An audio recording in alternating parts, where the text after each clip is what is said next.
I remember my first few weeks in Sweden. I was walking through town one weekday afternoon. I remember thinking, why does nobody seem stressed? People were strolling casually. Nobody looked rushed.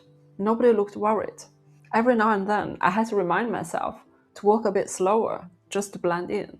I grew up in Beijing and later spent many years in London, so I was so used to crowded streets, people running for buses, people eating lunch at their desks, people constantly looking at the time. And then I arrived in Sweden, and suddenly everything seemed to be moving in slow motion. And honestly, for quite a long time, that made me uncomfortable. Because where I came from, being busy often meant being serious. Being stressed often meant being committed. And if something felt urgent all the time, that almost felt like proof that you were working hard. So for a while, I kept asking myself, how can people be this calm all the time? Only much later did I start realizing that people here often seem to have a very different relationship with urgency. One of the first places I noticed this was at work. There were deadlines, problems to solve, things that felt important. Yet people still took fika, still went home on time, still booked another meeting next week if more discussion was needed. Coming from much faster-paced environments, my instinct was often, let's just decide now. Let's just fix it. Let's move forward. Sometimes I almost felt anxious watching how calm everyone seemed. But after a while, I noticed something. People weren't ignoring problems. They weren't avoiding responsibility. They were simply less willing to sacrifice everything else for it. Rest still mattered. Family still mattered. Thinking properly still mattered. And that made me start wondering, what if urgency and importance are not actually the same thing? Another thing that surprised me was how people treated sickness. I remember being ill and still thinking, I can probably work anyway. Because that's what I had always done. I was so used to showing up no matter what. And if I couldn't physically be at work, I often felt guilty. For someone with an office-based job, my mindset was pretty simple. If I can sit upright, I can probably answer emails. At least that was how I saw it.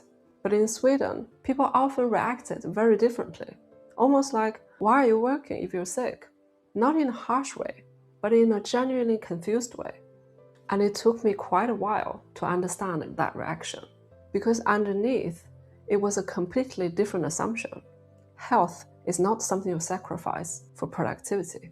And if you're not feeling well, you're probably not doing your best work anyway. So resting wasn't seen as a failure. It was simply part of getting better. Then there was summer. My first Swedish summer almost felt surreal. People disappeared. Entire department disappeared. Managers disappeared. Half the office disappeared. And nobody seemed particularly worried about it. And not just offices. The whole country seemed to slow down. I remember trying to renovate our kitchen. I think it was my second or third year in Sweden. It was late spring. I thought, perfect, let's get this organized before summer. Except, everybody was about to go on holiday. Finding a contractor became surprisingly difficult. Eventually, we had to postpone the whole project to late autumn. At the time, I found that very frustrating. Back in London, somebody would usually find a way. But here, it almost felt like the entire country had collectively decided, we'll deal with it after summer. For a long time, I was really puzzled. How is anything getting done? But somehow, things still worked. Maybe a little slower, but they worked.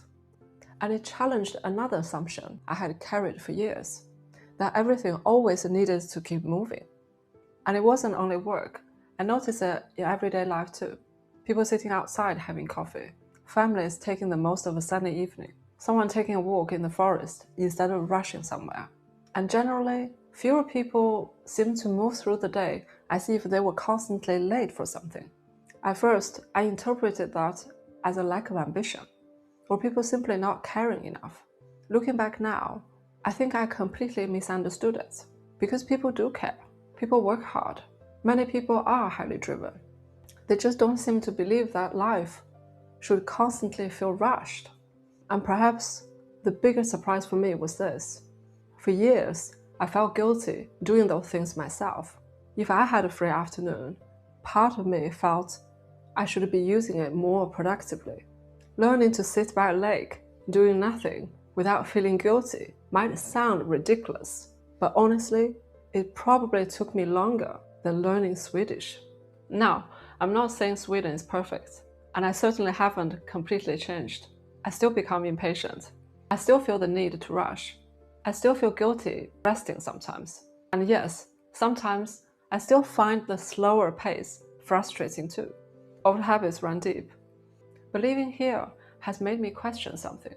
What if being busy all the time doesn't automatically make life better? What if resting doesn't always need to be earned? And what if some things really can wait until tomorrow? If there is one thing Sweden has slowly taught me, it's this: urgency and importance are not always the same thing. I don't think I've fully mastered that lesson. And to be honest, some days I still struggle with it. But living here has made me much more aware of how often I create urgency, simply because that's what I was used to. Maybe not every problem is an emergency.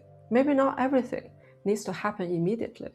Maybe life feels different here because people are a bit more selective about what deserves their urgency.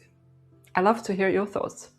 What surprised you most about the Swedish attitude towards time, work, and everyday life?